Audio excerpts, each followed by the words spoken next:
What if I told you that one of the most dangerous conditions in modern medicine often has no symptoms at all until it's too late?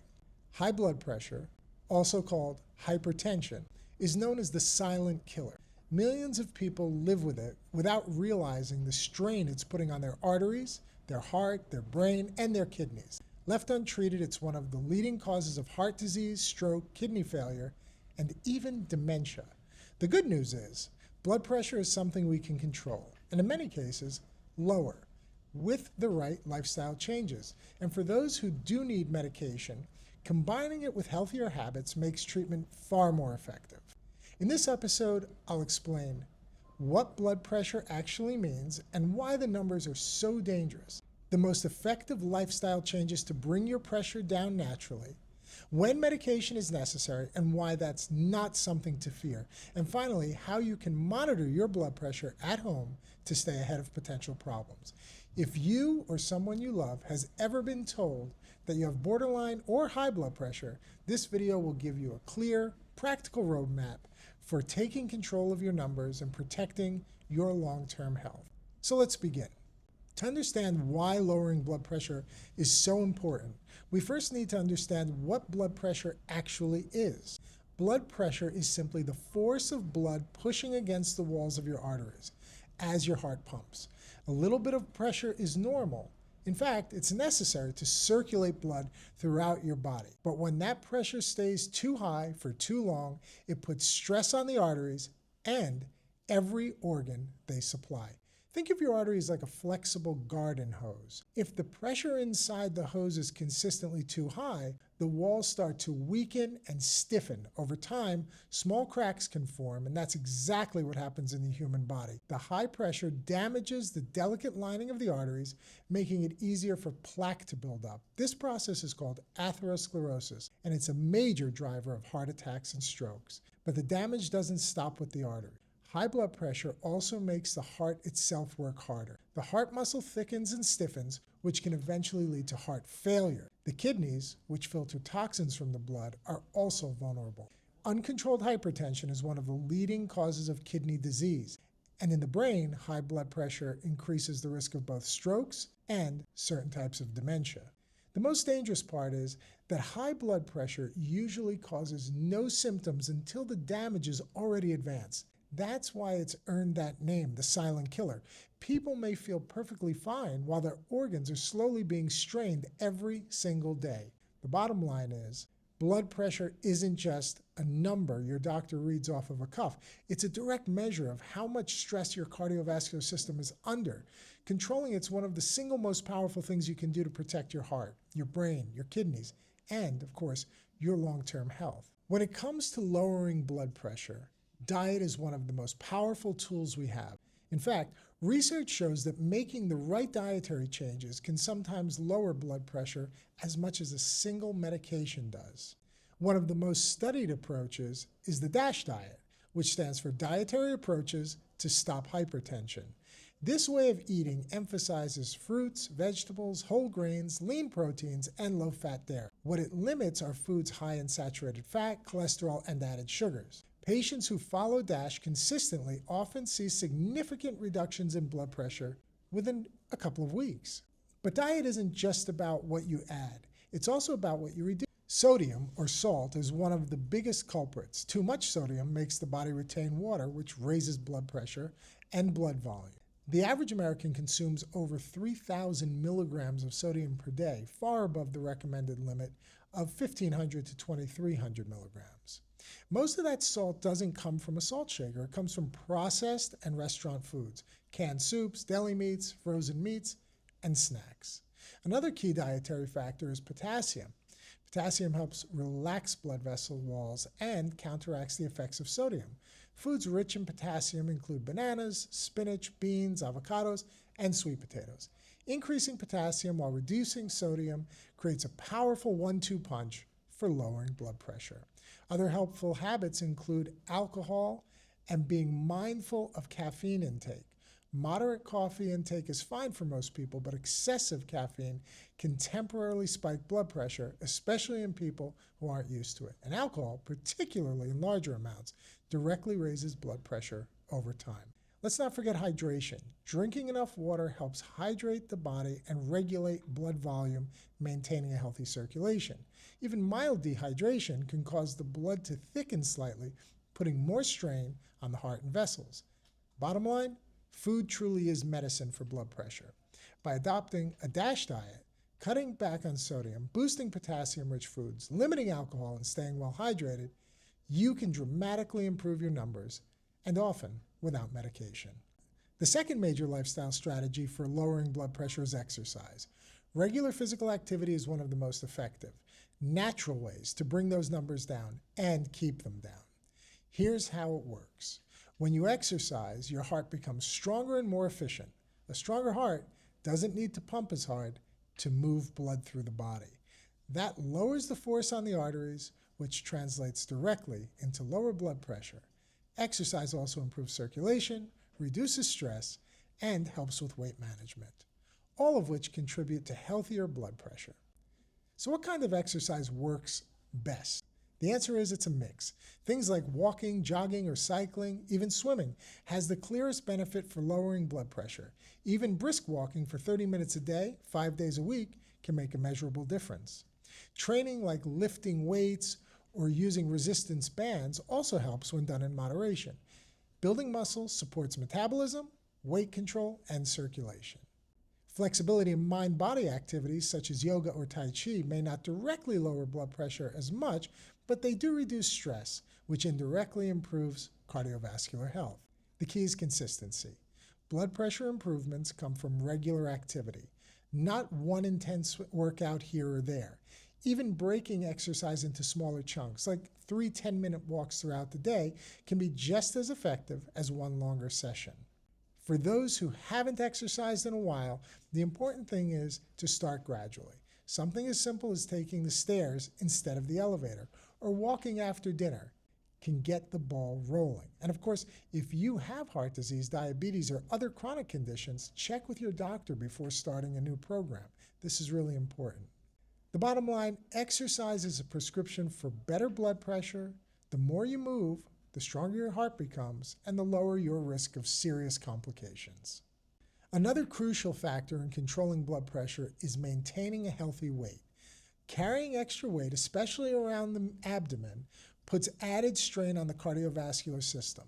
The more mass your body has, the harder your heart has to work to pump it through the body. Extra fat tissue also increases resistance in the blood vessels, which directly raises blood pressure. Studies consistently show that even a modest weight loss, as little as 5 to 10 pounds, can lower blood pressure in many people. The more weight you lose within a healthy range, the greater the benefit. For some patients, weight loss alone can bring blood pressure from the hypertension category back into the normal range. This is especially true for visceral fat, the deep fat that accumulates around the abdominal organs. Visceral fat is metabolically active and produces inflammatory chemicals that worsen blood vessel health. That's why waist circumference, not just the number on the scale, is an important measurement of cardiovascular risk. So how do you approach weight management? The answer is sustainable habits. Crash diets don't work long-term, and extreme restrictions often backfire. Instead, focus on balanced nutrition, the same DASH-style eating pattern we discussed earlier, combined with regular physical activity. Together, they create steady, lasting progress. It's also important to track progress in more than one way. Weight on the scale is one measure, but noticing looser fitting clothing, improved energy, or a smaller waist measurement can all be motivating signs of improvement. The bottom line, every pound you lose, if you're overweight, lightens the workload on your heart and your arteries. Even small changes add up. Think of weight management as one of the most powerful tools you have for lowering blood pressure and protecting your long-term health. Another factor that often gets overlooked in blood pressure control is stress. When you're under stress, your body releases hormones like cortisol and adrenaline. These chemicals temporarily raise the heart rate, constrict blood vessels, and increase blood pressure. That's useful if you're running from danger. But when stress is chronic day after day, those pressure spikes take a toll on the cardiovascular system. In fact, we now know that unmanaged stress contributes not just to high blood pressure, but also to heart disease, poor sleep, weight gain, and even unhealthy habits like overeating, smoking, or excess alcohol use. The good news is there are practical ways to manage stress that directly support healthier blood pressure. Deep breathing exercises just take 5 minutes to slow your breathing, lowers your heart rate, and calms the nervous system. Even short daily sessions of mindfulness can reduce blood pressure and improve overall well-being. Physical activity. Exercise isn't just good for the circulation, it's one of the best stress relievers. Quality sleep. Poor sleep raises stress hormones and blood pressure. Aim for 7 to 9 hours per night. Hobbies, music, journaling, or spending time with loved ones all help reduce daily tension. The key is consistency. Stress management doesn't mean eliminating stress. That's not realistic. It means developing healthy tools to respond to it instead of letting it silently damage your health. The bottom line, chronic stress keeps your blood pressure elevated, often without you realizing it. By practicing simple daily habits to calm your body and your mind, you can bring those numbers down and protect your heart. 2 lifestyle habits that have a major impact on blood pressure are smoking and alcohol. Let's start with smoking. Every time you smoke a cigarette, the chemicals in tobacco cause your blood vessels to constrict. That makes your heart work harder and your blood pressure rise immediately. Over time, smoking also damages the lining of your arteries, accelerates plaque buildup, and dramatically increases your risk of heart attack and stroke. There is no safe level of smoking. Quitting at any age leads to improvement in circulation, lung function, and yes, it lowers blood pressure. Now, alcohol in small amounts. Alcohol doesn't necessarily cause harm, but excessive drinking is a well-established cause of hypertension. More than 1 drink per day for women or 2 for men can raise blood pressure, interfere with medications, and add unnecessary calories that contribute to weight gain. Even what many consider moderate drinking can elevate blood pressure over time if it becomes a daily habit. The good news is that cutting back or quitting entirely leads to measurable benefits. Within weeks, many patients see their blood pressure improve, their sleep quality gets better, and their overall energy increases. If you're struggling with either smoking or alcohol, know that help is available. Support groups, medications, and counseling can all make a huge difference. These are not just lifestyle choices. They're powerful medical decisions that directly affect your long-term health. The bottom line, if you want to control blood pressure, quitting smoking and limiting alcohol are 2 of the most impactful steps you can ever take. Together, they improve not only your numbers, but your overall cardiovascular health and longevity. For many people, lifestyle changes alone are enough to keep blood pressure in a healthy range. But for others, especially those with higher numbers, higher readings, and other medical conditions, medications are sometimes necessary, and that's nothing to be afraid of. Here's why. High blood pressure causes damage every single day it goes untreated. Medications help protect your heart, brain, kidneys. While continuing to work on lifestyle habits we've discussed, this is important. It's not an either-or situation. The best results often come from combining medication with healthy daily choices. There are several classes of blood pressure medicines, each working in different ways. Diuretics, often called water pills, help your body get rid of excess salt and fluid, lowering blood volume and pressure. ACE inhibitors and ARBs relax blood vessels by blocking certain hormones that cause constriction. Calcium channel blockers help blood vessels to relax and reduce the workload on the heart. Beta blockers lower your heart rate and reduce the force of contraction, easing pressure on the arteries. Doctors choose medications based on your overall health, age, and other conditions that you may have. Sometimes a combination of 2 or more medications is needed to reach safe levels. It's important to remember, blood pressure medicines are safe, effective, and well studied. Side effects are generally mild, and if one medication doesn't suit you, there are many others to try. What matters most is consistency, taking your medicine every day as prescribed. The bottom line, if your blood pressure stays high despite lifestyle changes, medication isn't a failure. It's an additional tool to protect your health and prevent serious complications. The goal is not just lowering numbers, but preserving your quality of life for years to come.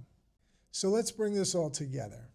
High blood pressure is common, but it's not inevitable.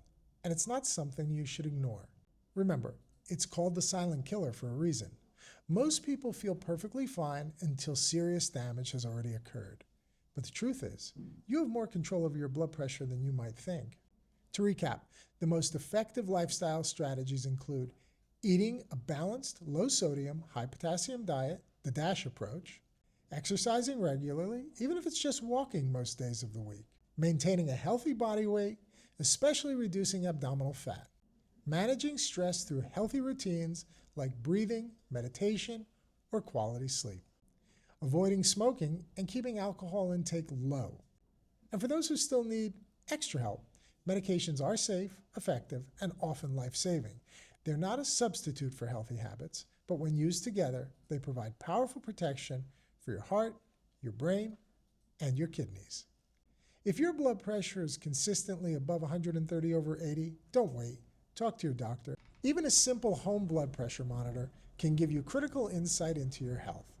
The earlier you act, the better your long-term outcome will be. I'm Dr. John Chuback. Thank you for watching. If you found this helpful, please share it with someone you care about and subscribe for more practical, evidence-based guidance on protecting your cardiovascular health.